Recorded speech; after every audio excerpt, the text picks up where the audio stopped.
Okay. First of all, I want to thank you so much for being a guest on Drops. Really, it's a pleasure to have you with us this evening. Thank you.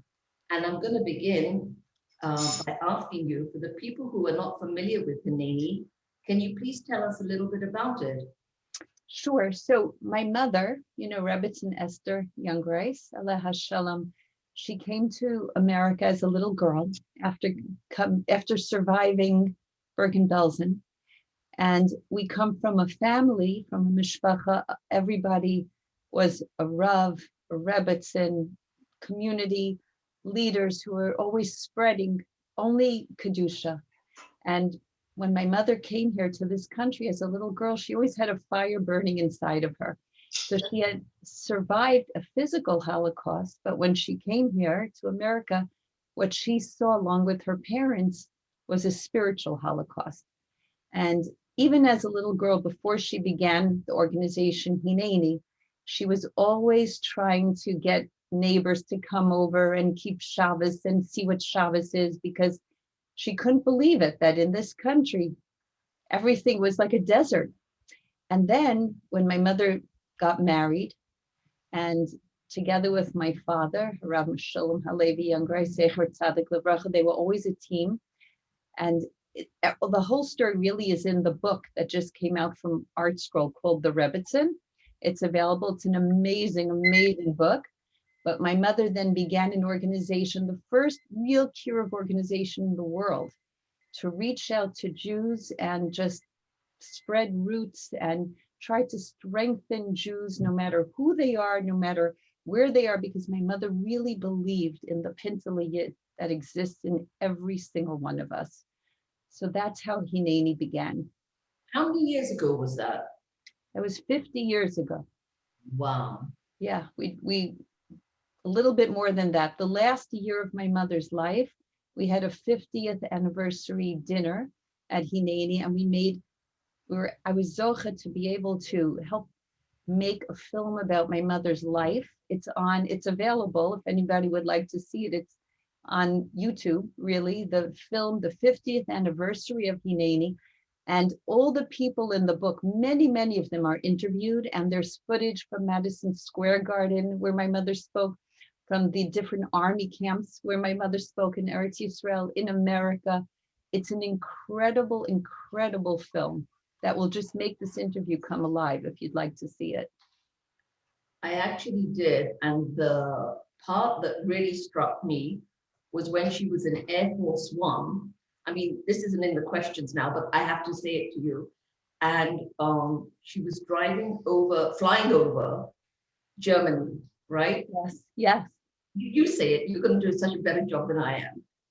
Well, my mother was invited by President Bush to come to Eretz Yisrael and join the Holocaust Commission for the Holocaust Museum. Very few people are asked to do that. And she actually flew on Air Force One. And on the way back, the president's advisor, Fred Zeidman, who was part of this Holocaust Commission, turned to my mother and he said, Rebbetzin, do you know where we are right now?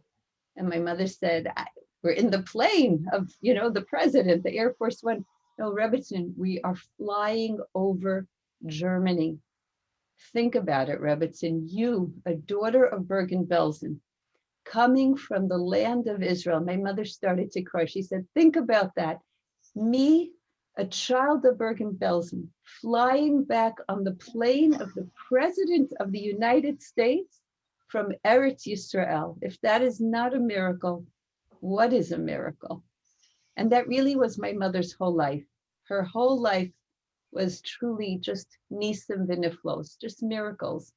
And my mother always told us that we come from nisim, the fact that we are here, the fact that we've survived through so many thousands of years and so much pain. Everybody listening tonight has another story, and that's the story of Am Yisrael. We don't have history. There's no word for history in the Torah. There's only a sipur. It's a story. You say hysteria. It's not a real word, We have sipur Yitzias Mitzrayim because we have a sipur, and we tell our story. That's what we need to do, tell our story. And that's how we gain Emunah in life. Thank you. Why did your mother start Henani?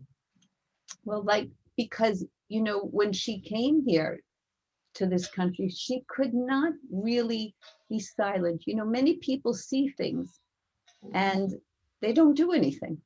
But my mother always had a fire burning inside of her. So she began Hineni really because she saw what was happening to the young people in the country, in America.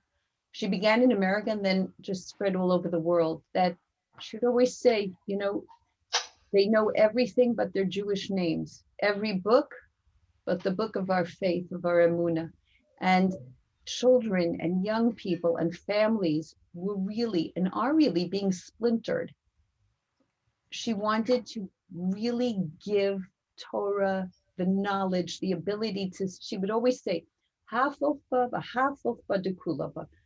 the pages, everything is here. So she wanted everybody to be able to have their Torah as their Yerusha, their proper inheritance, and to be connected. She had tremendous ahavas Yisrael, tremendous love for each and every Jew, never ever looked at somebody and judged.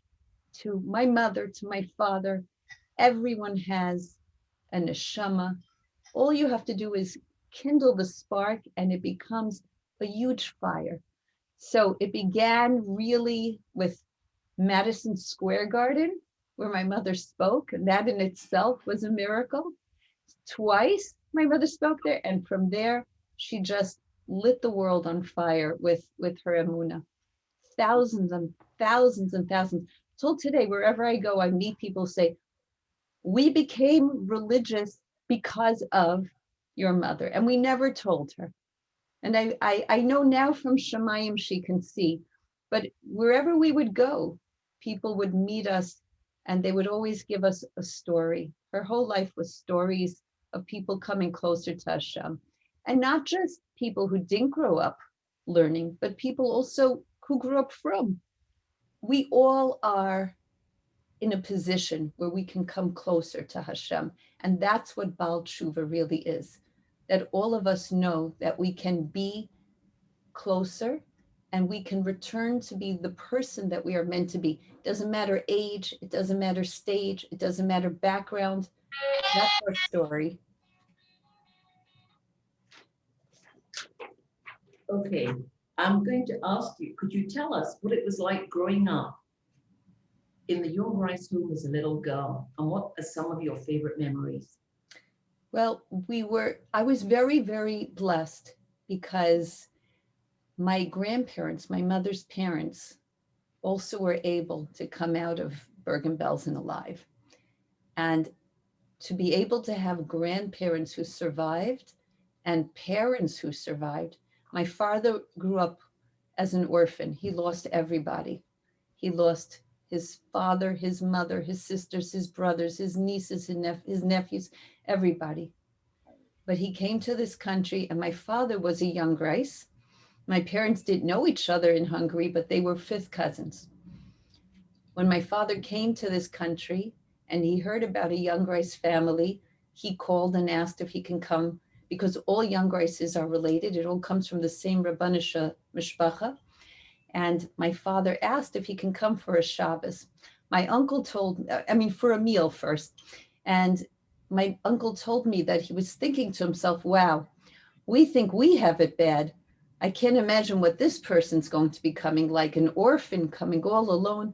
At that time, my grandparents were living in just a tenement basement, one room.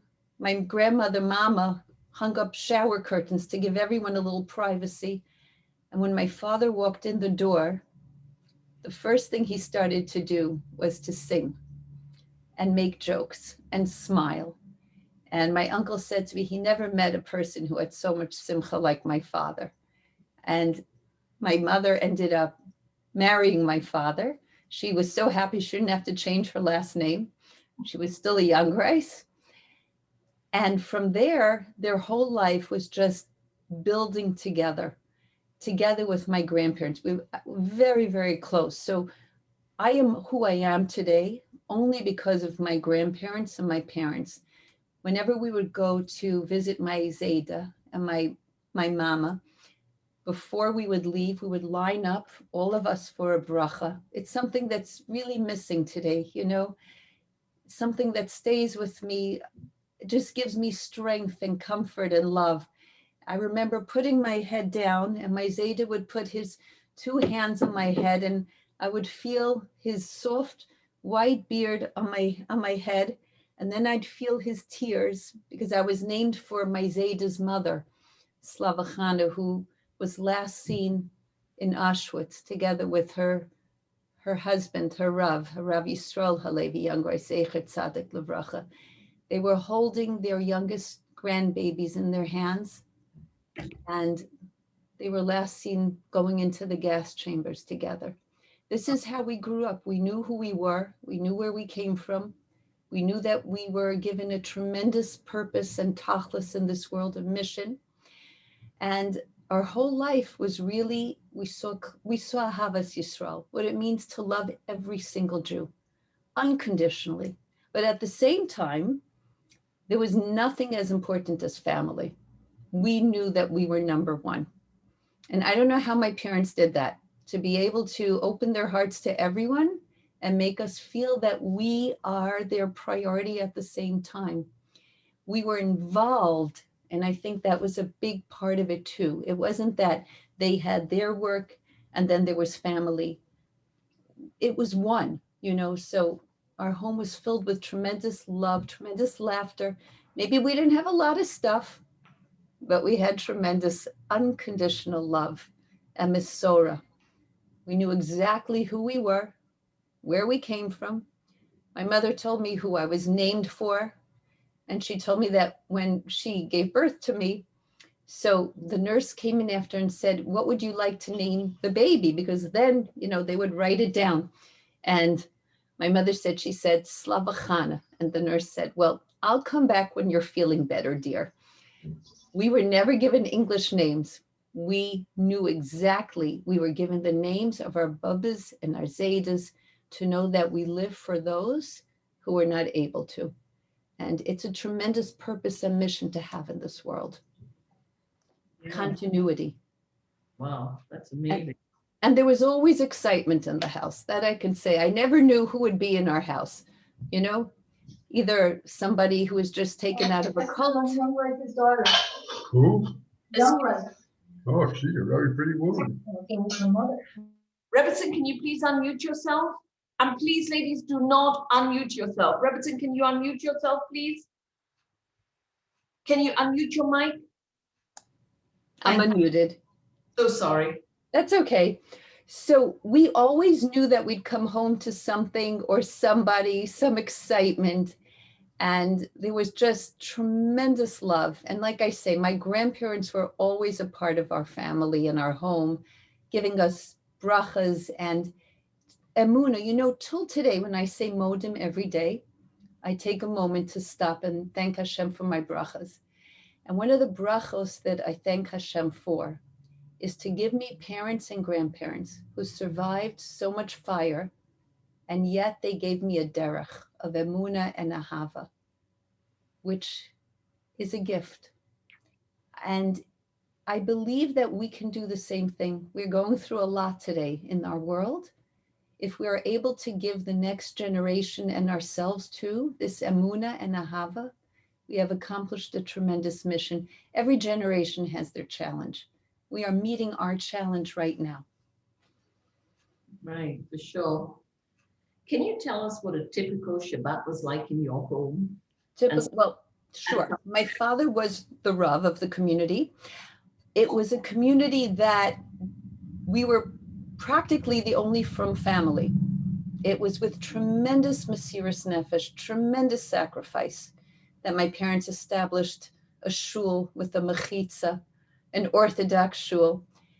How would my father get people to come to shul? He would knock on the door and he would say, "Come to shul and we'll have cookies and we'll have juice and you'll come to me for a Shabbos." People didn't even know what a Shabbos was.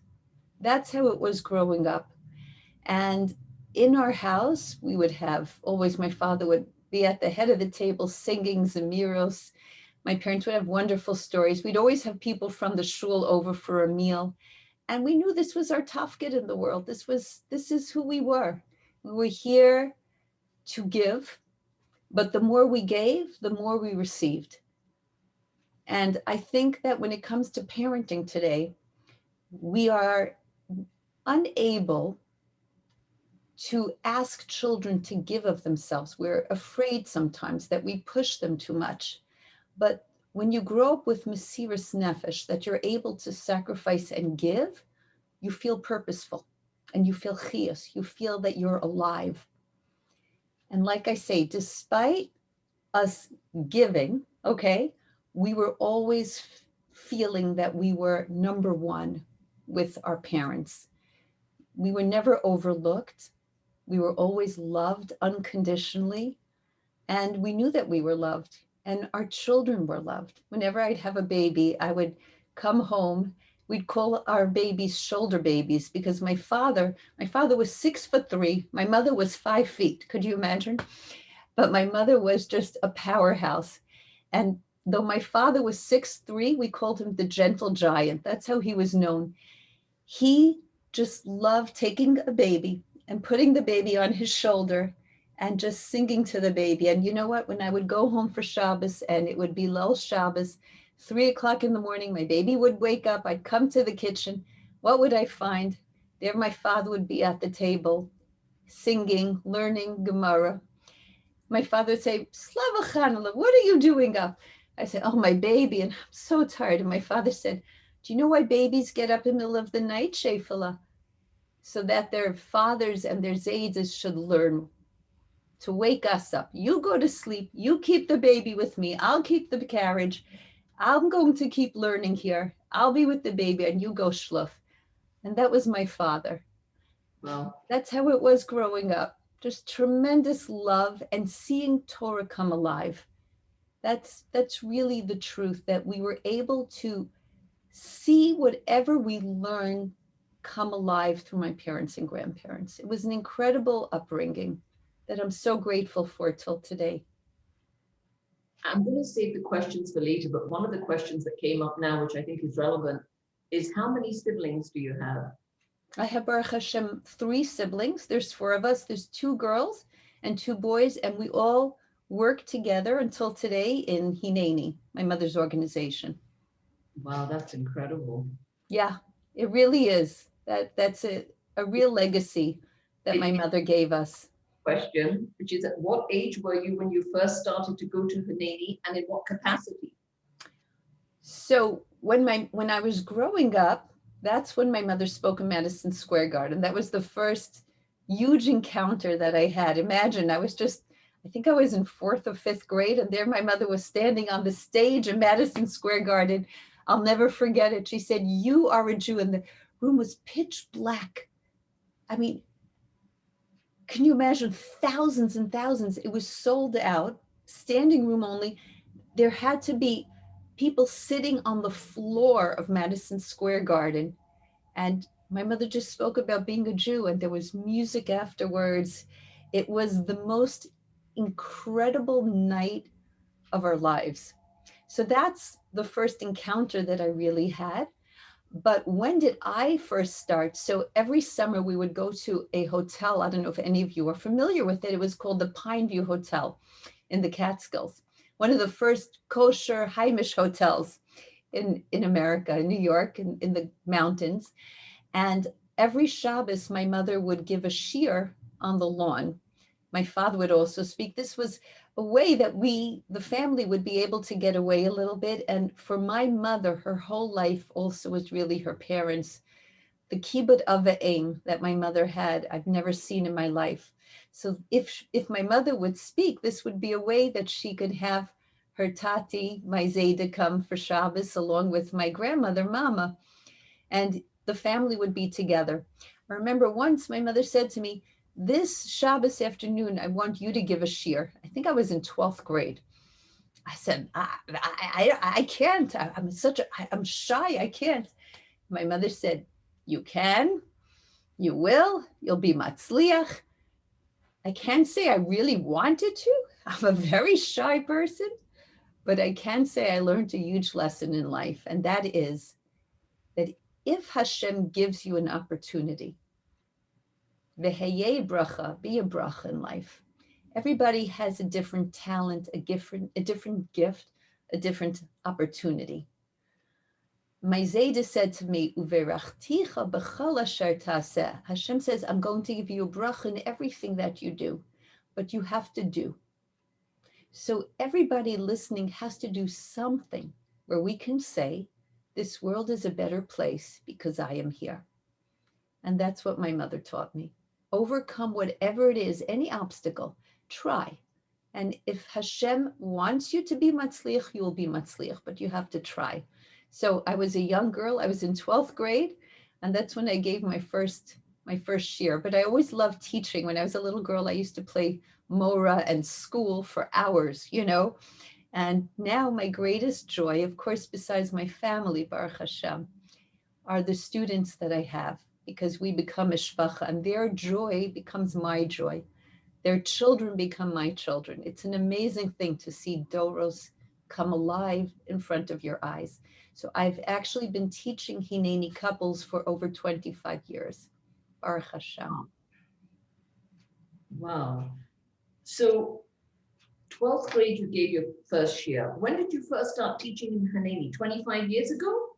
No, so when my mother was teaching in Henani, and when she wrote her first book, she needed to take a little bit of time off to write.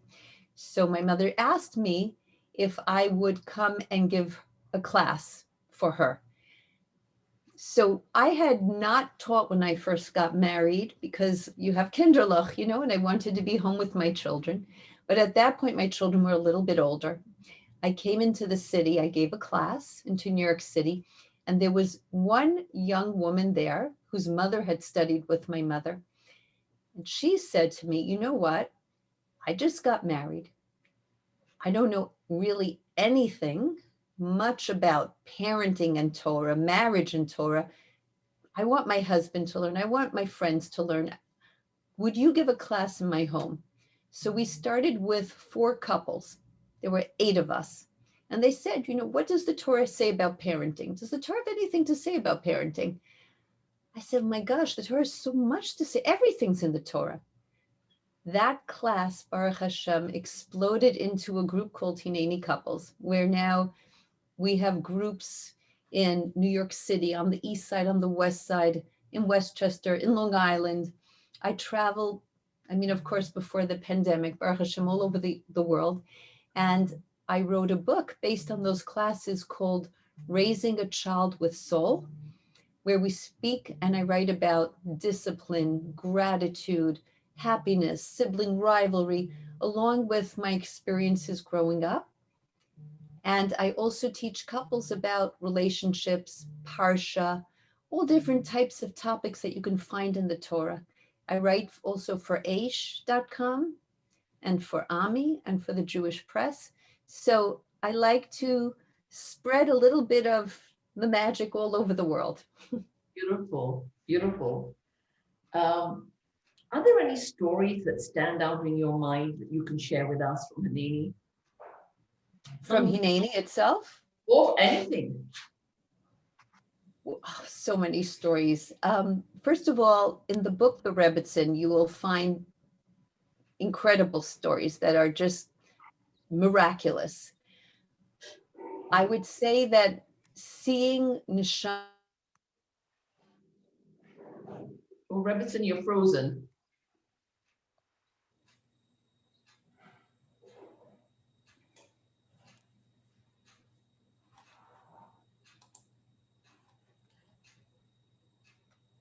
Okay, the Rebetzin's frozen. I hope she's going to come back on. I don't know what just happened. The whole Zoom just went off. Right. Baruch Hashem. Talk about miracles, right? Okay. Yeah. So we had the experience of meeting so many people through our lives that when you would see them to begin with, and then you see how their whole lives changed, is incredible. Some of the stories I can tell you is My mother was asked to speak for the Republican National Convention for President Bush. And that was an incredible, incredible experience for us, thousands and thousands of people, where my mother, she was just a walking Kiddush Hashem.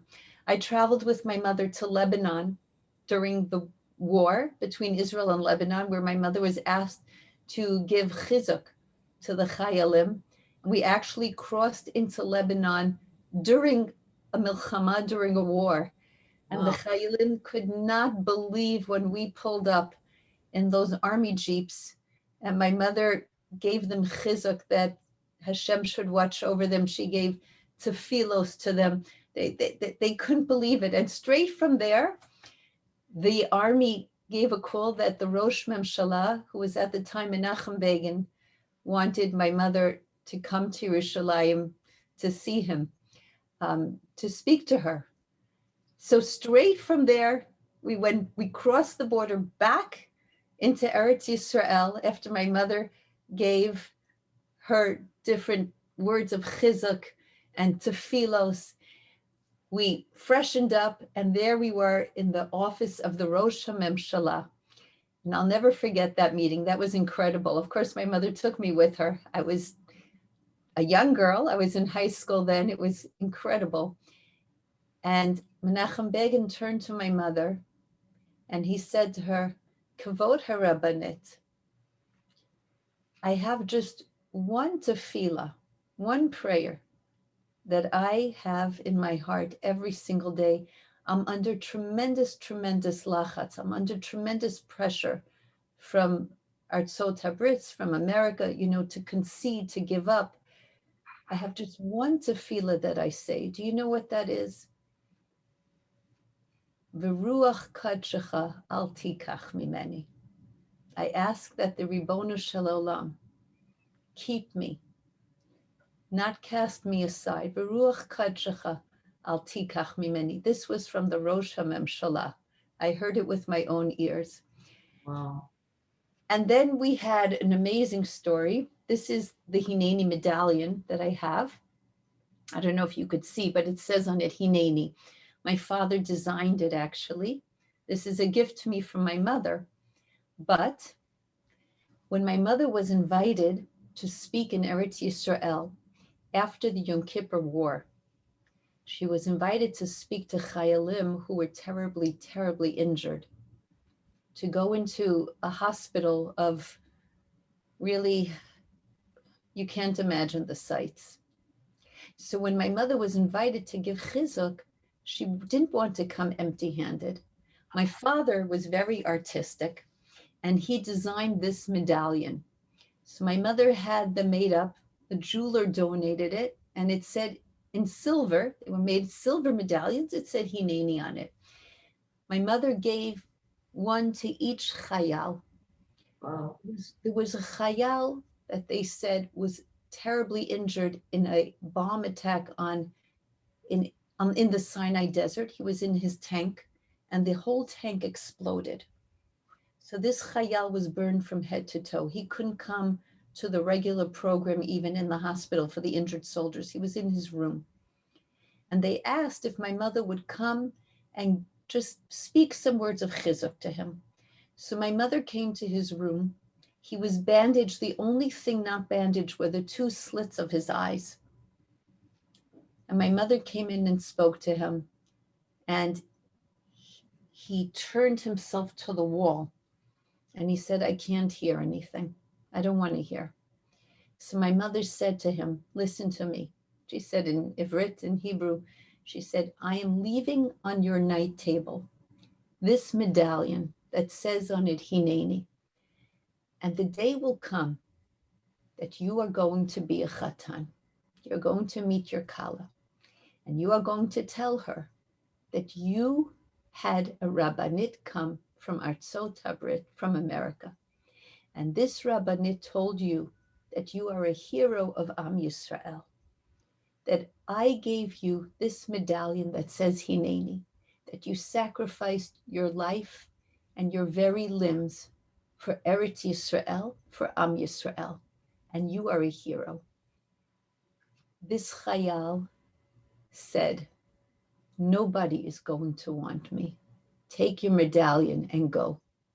No, my mother said, I'm leaving it right here at your bedside. You're going to see. A year later, my mother was invited again to speak in another recovery home for Chayalim. And before she spoke, there was a nurse who wheeled a Chayal with a bouquet of flowers for my mother. Rabbanit, the Chayal said, At makiraoti, do you remember me? Now, wherever my mother went, everyone said, do you remember me? And my mother always had one line. She would always say, you look familiar. So my mother said, you look familiar. And the Chayal said, Rabbanit, takiri et ishti, meet my wife. And there was the nurse, and she was wearing this medallion. It was that Chayal. And that story really stays with me. I think it stays with us too. That's an incredible story. Wow. What would you say were some of the most challenging times at Henani? Well, when Henani began, there was a trend for people, especially Jewish kids, to be in cults. And my mother was given a tremendous koach from Hashem to be able to connect to Jews, really, no matter who they were, where they were. So there was a girl who was head of Jews for J that my mother had the siyata deshmaya to help bring her out of the cult. And she came to live with us. Wow. And it was Erev Pesach. And this I will never forget. The Jews for J felt very, very threatened by my mother because their whole organization went down the tubes now. So there was a package that came to the house. I was a little girl in the kitchen, and I bring the package up to my parents. They're getting ready for Pesach. My father opens it, and in it was the head of a pig with a threatening letter against my mother. Wow. And I remember my father took it out of the house and burned it with the chametz. But it was with tremendous mesiras nefesh. You know, you hear this story and that story, but you don't realize the mesiras nefesh that came along with all the beautiful stories that we grew up with. And I saw the mesiras nefesh day and night. That must have been pretty frightening. Wow. I never felt frightened, honestly. I didn't feel frightened. I felt safe all the time. You know, if my parents and grandparents could go through the Holocaust and still be standing, what's left to be frightened of? You know, here we are, and Hitler, Yamach Shemo, he's gone. They're all gone. And here we are, right? That's the story of Am Yisrael. We can't be frightened. Wow. My mother was only frightened. My father was only frightened of HaKadosh Baruch Hu. That's it. It wasn't pleasant, that I can say. I asked some of the most challenging times at Henani. Can you tell us some of the most rewarding times? I know you have done already. Well, after my father was nifter, we saw tremendous bracha. And my mother always said this came from my father's bracha in Shemayim. Her classes in New York City grew from, I'd say, 100 to 200 to, it became 1,500 singles every Tuesday night in New York City who would come standing on line, rain, shine, snow, heat. The line would just snake around the block. My mother had to find more space and more space until she filled a shul called KJ on the east side of Manhattan, from secular, the most creme de la creme, singles coming. Sorry? Where did they come from? How did they know? All over, word of mouth. Don't forget, there's no social media at the time. No Facebook, no. Try to get people to come to a Torah class, even on Zoom or wherever you are, even after this pandemic in person. It was just siyata deshmaya, word of mouth. My mother said this was bracha from my father. Wow. And it came to a point there was so many people So my mother asked myself and my sister-in-law to come, that after the class we should be able to make shidduchim.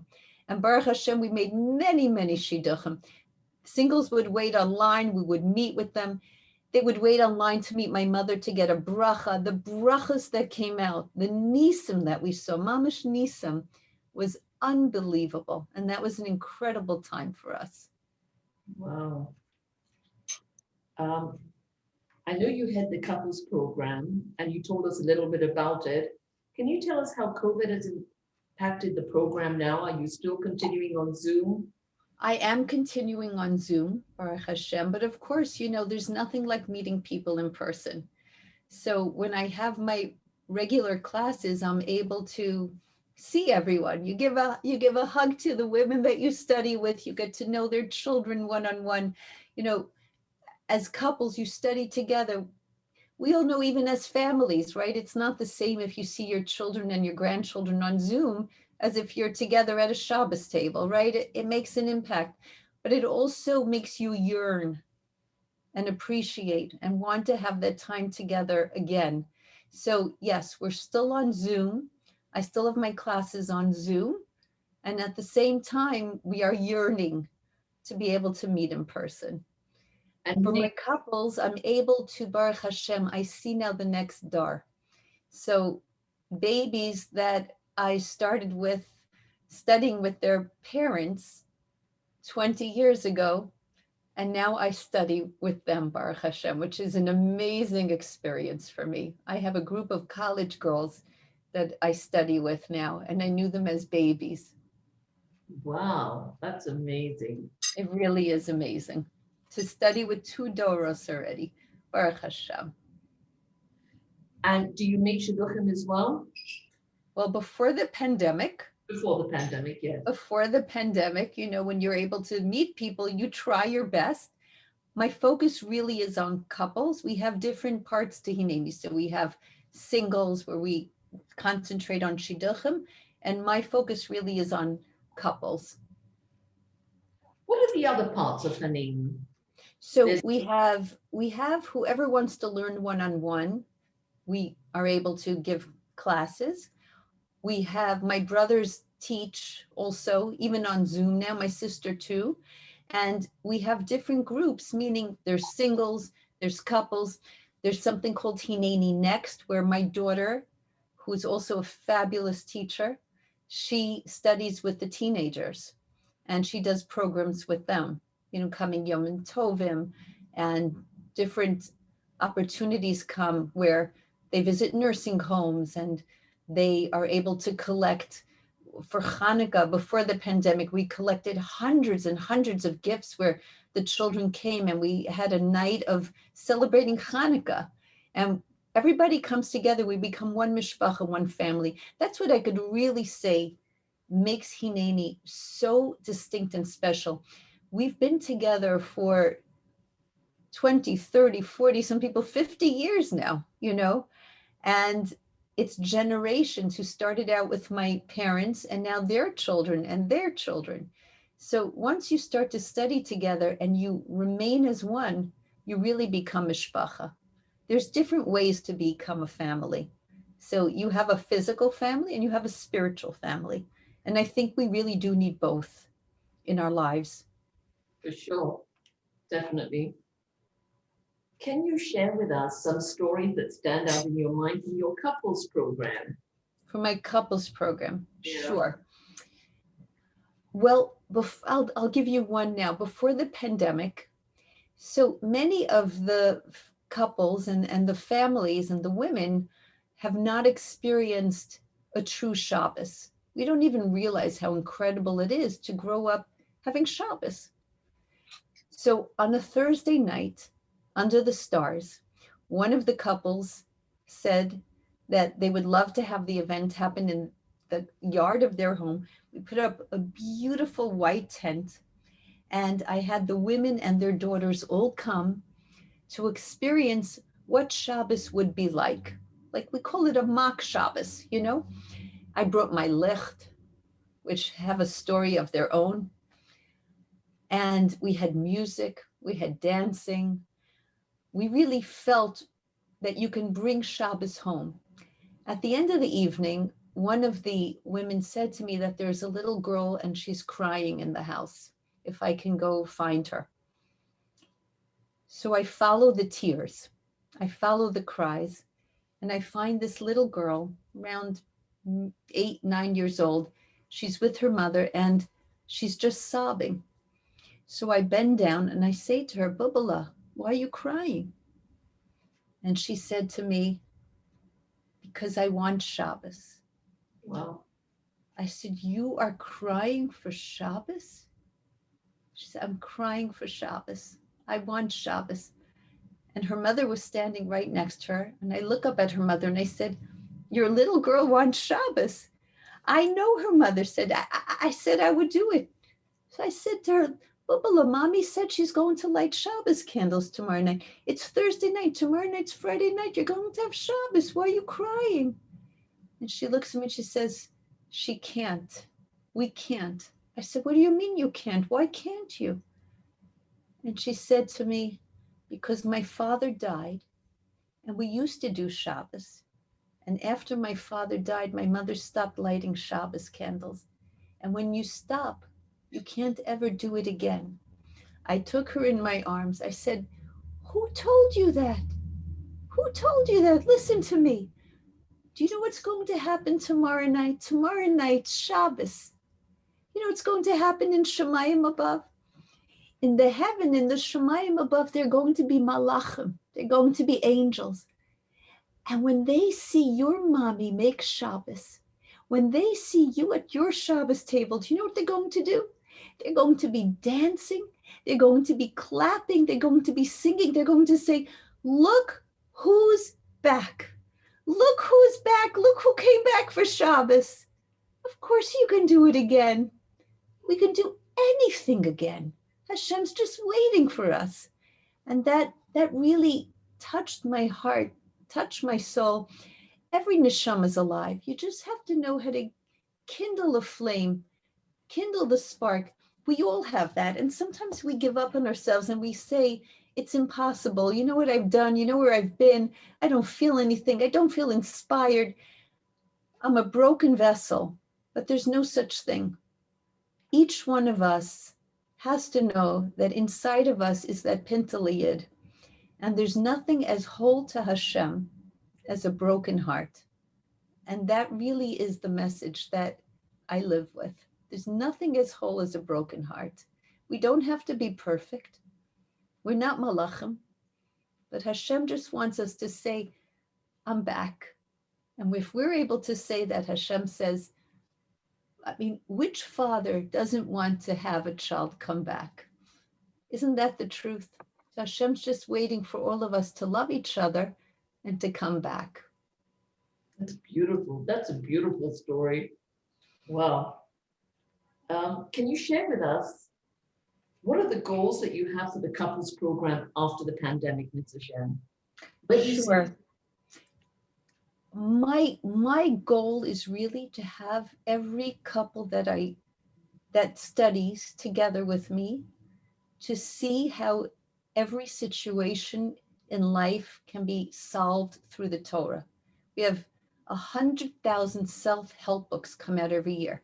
Now, if they helped us, there wouldn't be 100,000 more that come out, right? But Torah is immutable. So whether it's about relationships, whether it's about raising children or grandchildren or how to live your life, everything's in the Torah. And if we have a home that is really, really Bate Mikdash, that it's a Mikdash Ma'at, then that's my goal, to create as many Mikdash Ma'at homes that we can. Vasuli Mikdash, we all know, B'shachanti b'socham. So after the Churban Bayis, what are we supposed to do? We go through this long, dark gullus. What are we supposed to do? Hashem says, I am with you, but you have to invite me into your home.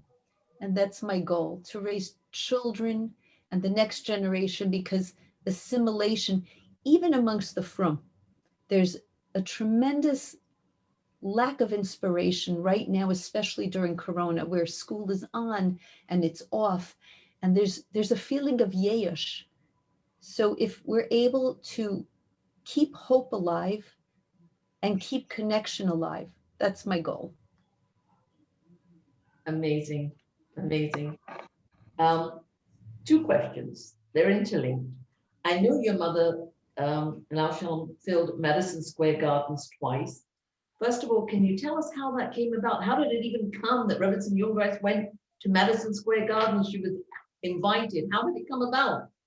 It was a dream. It came from a joke, really.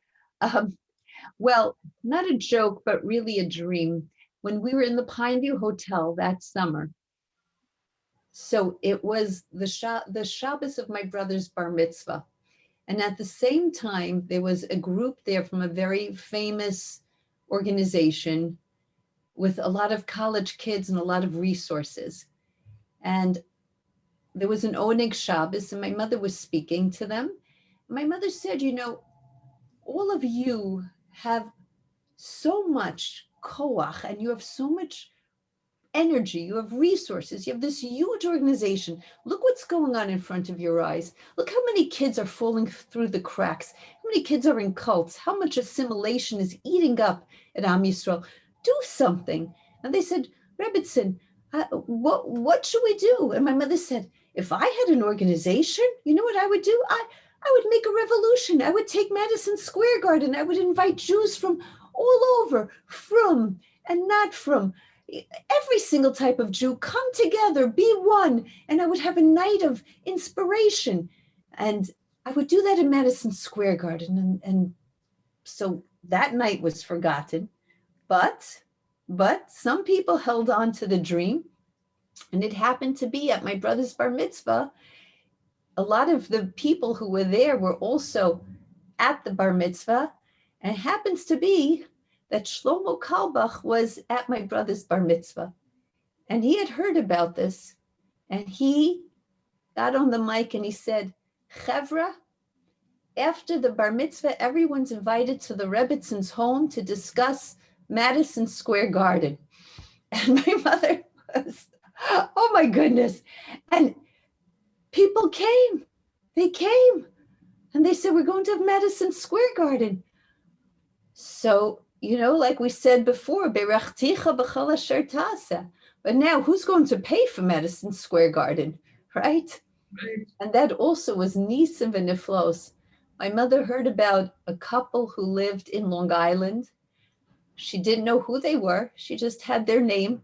She called up that she would like to have an appointment with them, that they were, you know, very philanthropic with their resources, and they gave so much to charity. And my mother had an appointment. So she sat down and she said, this is my dream, to gather Jews from all over to come together, Madison Square Garden. And this man said, I'm not interested. His wife was sitting there. These were secular Jews. His wife said to her husband, his name was Joe Wall, and her name was Ronnie Wall, and it should be a zechus for them.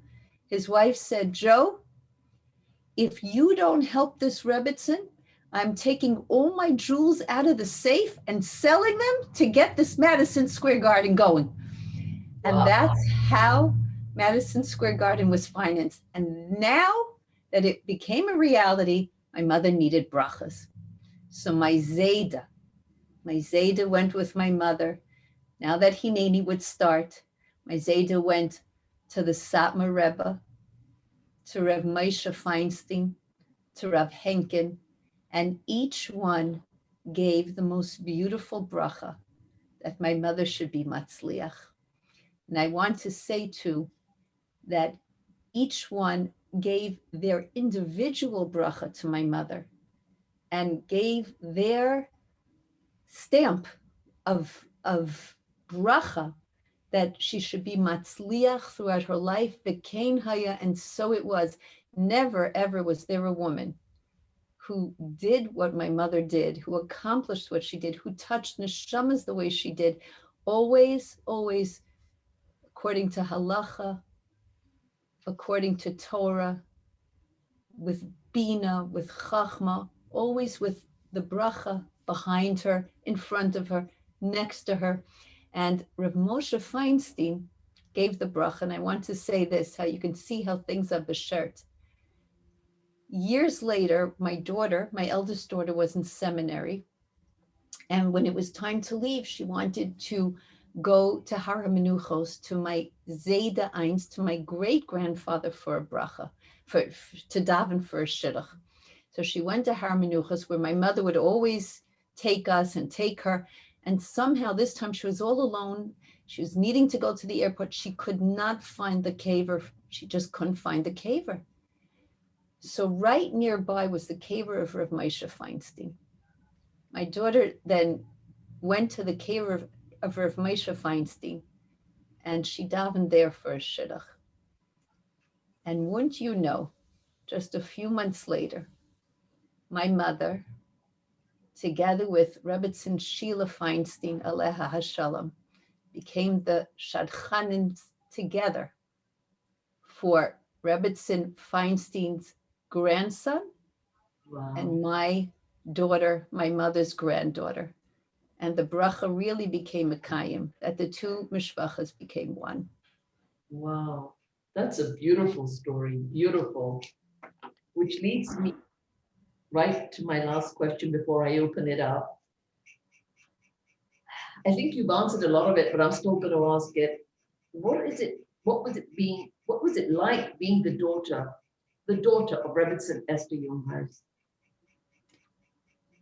I don't even know if I can put words to that question, because words are very limiting. But it meant that I came from tremendous roots. And when I say Rebbetzin Esther Jungeris, my father and my mother were always one. To know that we had my parents always as one mishpacha, to know where we came from. We came till today. We know we came from the Menuchas Asher, Zuchusi Yagenu Lenu, was a Baal Maifes, Rav Asher Anshel, Halevi Jungeris, and every dar lived and breathed Torah. So even though we live in a contemporary and modern world, we grew up knowing that we've taken our Zaydas and Abubas with us every moment of every single day. And it gives me strength until today that I know I'm never alone. To grow up as my mother's daughter meant that, yes, wherever I go and I say Jungeris, someone said, are you related to the Rebbetzin? And I don't know how my mother did that, became a worldwide known figure. Like I said, before social media, okay? How do you do that? People work so hard to get known. The siyata d'shmaya, the bracha, the koach tefillah. I have my mother's tehillim. Every page is drenched with tears. The pages are really tattered with her tears. And I miss that so much, to know that I can just call my mother up and have her daven for me and daven for my kinderlach. And I feel very alone sometimes bearing that, trying to emulate that koach of tefillah, or that koach that she had of teaching and speaking. But at the same time, I do know that my mother's words, before she was nifter, she wrote us a letter, and we only found it afterwards. And in that letter of 5 pages, she ended by saying, she wrote in Yiddish, and she wrote that she knows it will break our teeth that we don't know Yiddish, but she's going to write it in Yiddish. And she wrote, Zisa Kinderlach, Ich bin ider mit ich. I'm always with you. I'm always with your children in this world and in the next world. I will never leave you. And that's what it means to be the daughter of Rebbetzin Esther Jungeris. Wow. Wow. That's incredible. Thank you so much for sharing with us. And now I'm going to open it up for question and answers. Ladies, if you have any questions for the Rebbetzin, please unmute yourself and ask now.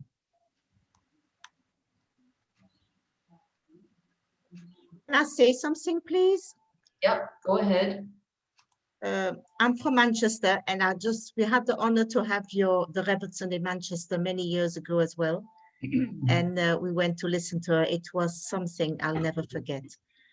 Very, very special evening. We had the chus to meet her in person, and she came in like a queen, I can't tell you. It never left me. It's Thank you special. so much. She had a Yeah. tremendous koach that I call it being like a shooting star.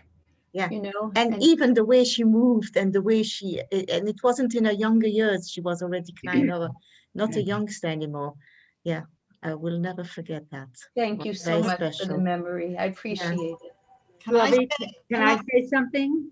can I, Oh, oh, Go ahead. wow. Go ahead. Me? Oh, right. I want to reiterate what the lady before has just said. I went to, it was a shul, I think it was a shul hall in Manchester, and I'd heard that there was a Rebbetzin coming to speak. I didn't know anything about her. It was many, many years ago. It must have been the same time, maybe.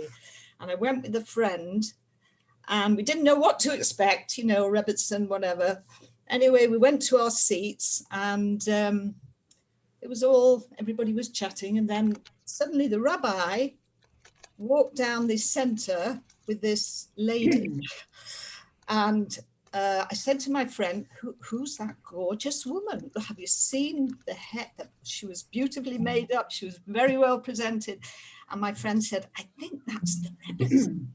And we were so bowled over by this gorgeous woman who spoke. Came away with tears. And I think as soon as I heard about her books, I went out to buy them all. And that was the only time I ever saw her live in person. But it was an experience. Thank you. She really was able to speak from her heart and touch hearts. Slovie, I'm Rita Zabrowski from Far Rockaway, and I remember every Shabbos in the Aguda that she would walk in, no matter what the weather, dressed like she just came from the beauty parlor. And we always admire, how does she do it every week? And I can remember many things she said, but I was very impressed by her experience with the IDF and how she came to speak there. Would you tell that over? Sure. Is that okay? Do we have that time? Go ahead. Sure, go ahead. Okay. So after my mother spoke in Madison Square Garden, you know, there was a poster with her holding a microphone, and there was a lot of publicity about it.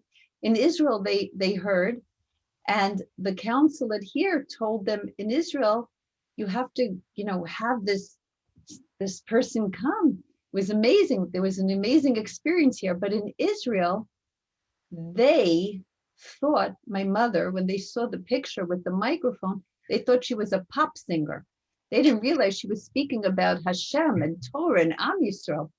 So one day the phone rings and they say, you know, it's Eretz Yisrael, and we're calling to invite you to Tzahal, to the army. My mother said, are you sure? And they say, absolutely.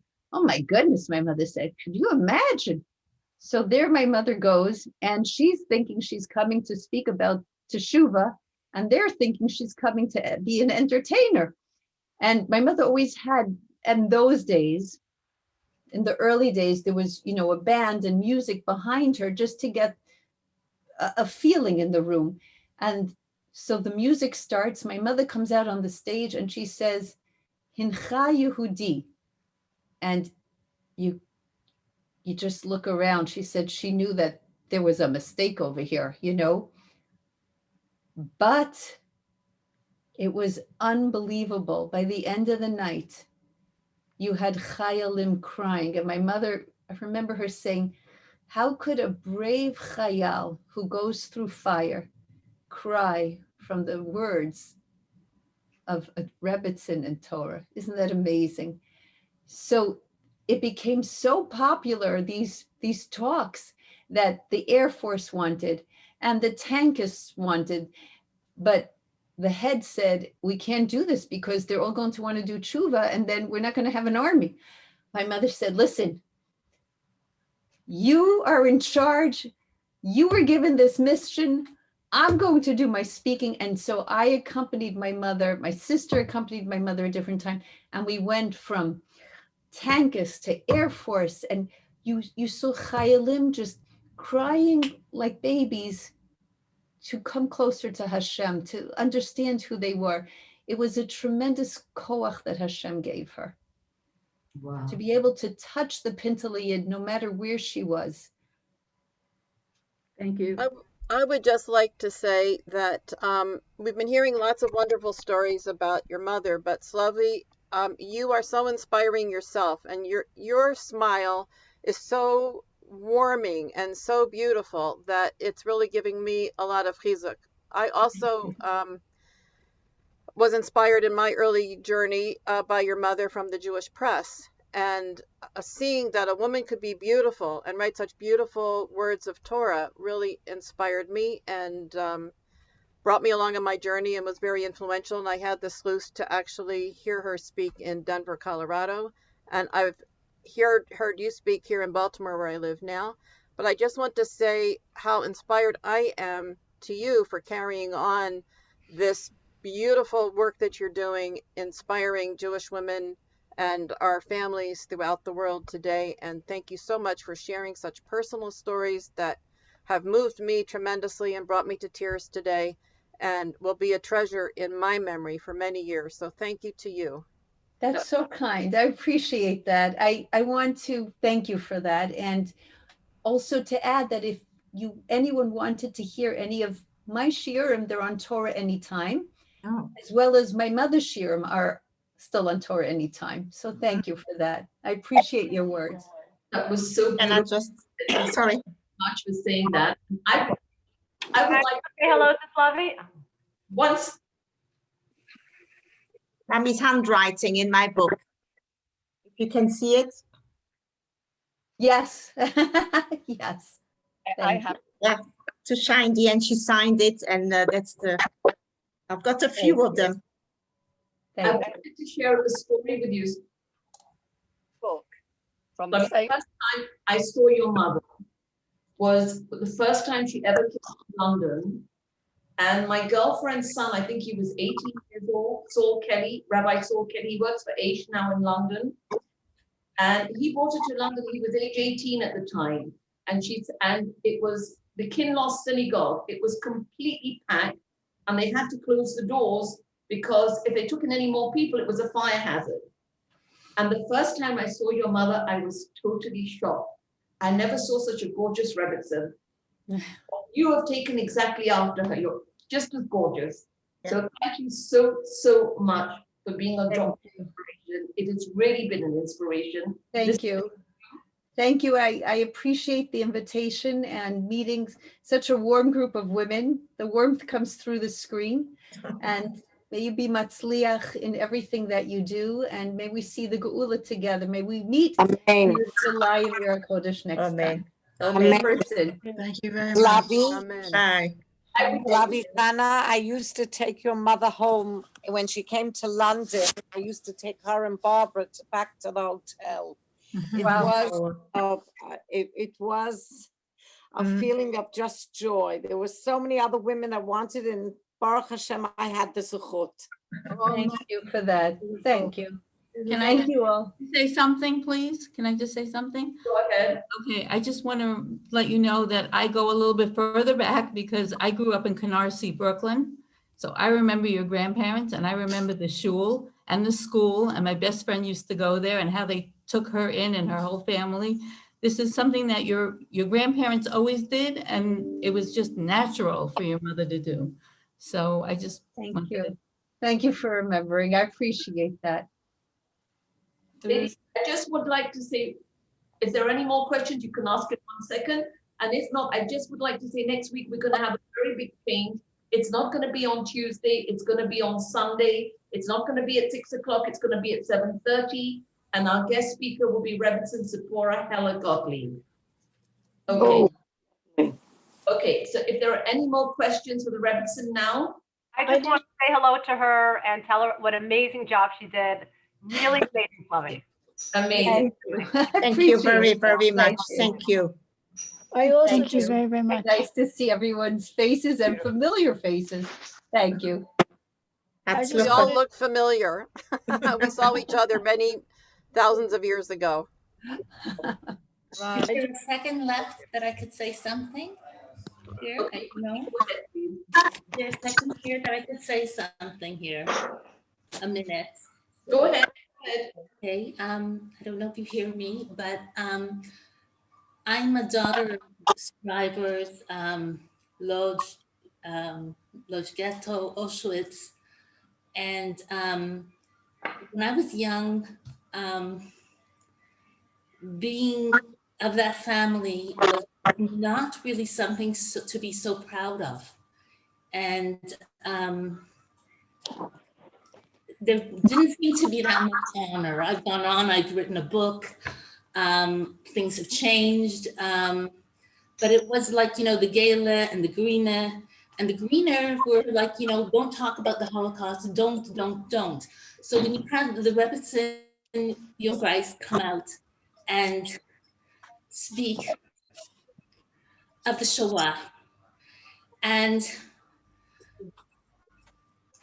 her history in it, it was like, boy, maybe there is some honor in there. It was like, me growing up, hearing someone speaking so positively, like all of a sudden, this is a positive thing, Obviously we think differently, but to have her speak as a survivor in different ways, and it was very special. And I think her speaking out and her notoriety, if you could call it that, or popularity, showed the world a lot, and brought out so much about the Shoah, and in a different vein that maybe it was looked on, because really there was a time when it was shh, don't talk about it, we don't want to hear about it. That really was how it was in the beginning of years, after the Shoah. Can I just say hello? Okay, I think we're going to end with this one. Go ahead, Tanya. I just want to say that I endorse what the last speaker has said. I'd never heard of Esther Jungeris before my friend, very good friend and next door neighbour, said, come along. She's a really inspirational speaker. And I connected with her straight away, being a child of a survivor. And again, like the last speaker has said, I've grown up with such negativity with my survivor parent, and the way she demonstrated such positivity after what her Shoah experience, it gave me a different outlook on life. And in fact, like one of the other ladies who was at the same event, I also bought her book, and she wrote, May Hashem be with you. And this is a very precious book for me. So I think the legacy that she's left, the children are wonderful to continue it in the way they have done. Kol hakavod to you, and I hope Hashem blesses you with good health to continue in your wonderful work for many, many, many years to come. Amen. Amen. I appreciate it. So nice meeting everybody. Thank you. Thank you. Thank you. Thank you. thank you. Joyce. Inspiring. Thank you. Got the same words in my book, yeah. Thank you. Bye-bye, everybody. Bye.